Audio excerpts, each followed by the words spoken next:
নমস্কার বন্ধুরা, সবাইকে সর্বাণীর হেসেলে স্বাগত। আজকে আমি আবারও রান্নাঘরে চলে এসেছি অতি পুরনো একটি রান্না নিয়ে। আজকে আমি করছি কাতলা কালিয়া। তার জন্য আমি আজকে মাছ এই ধুয়ে নুন হলুদ মাখিয়ে রেখে দিয়েছি। আর দেখো যা যা জিনিস দিয়ে আমি রান্না করছি সব এখানে দেওয়া আছে।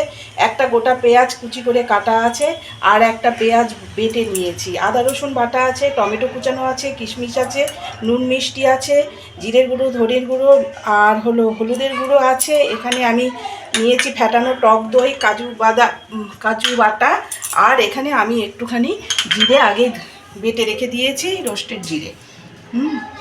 আজ এইসব দিয়ে আমি আজকে রান্না করব।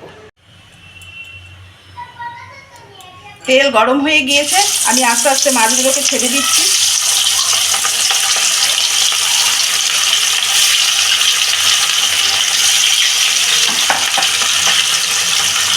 এখানে 600 গ্রামের মাছ আছে।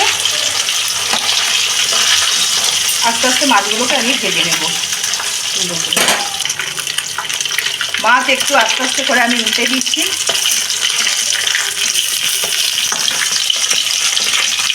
এই এক পিস উল্টে দিলাম।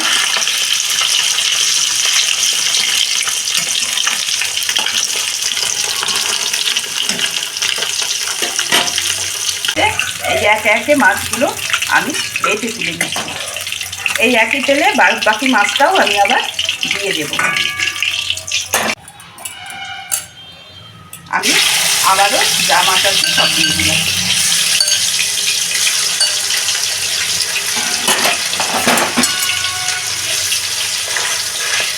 এই মাছগুলো আগের মতো সুন্দর করে ভেজে নেব।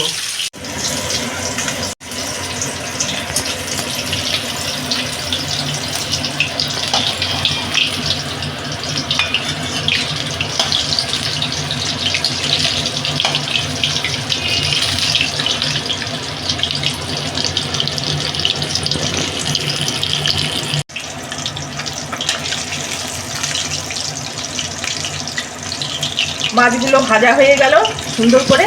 আমি একে একে মাছগুলো তুলে নিলাম। এই মাছগুলো আমি তুলে নিলাম।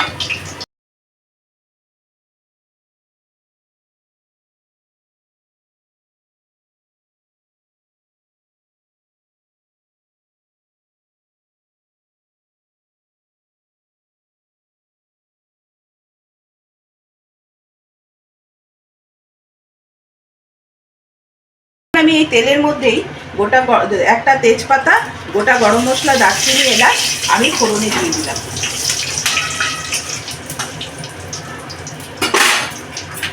আজকে আমি একটা পেঁয়াজ, ফোড়ন পুড়ে যাচ্ছে, সুন্দর করে গন্ধ বেরিয়ে গিয়েছে। আমি এখানে একটা পেঁয়াজ কুচি করে কেটে রেখেছি। এই পেঁয়াজটা আমি সুন্দর করে ভেজে নিচ্ছি।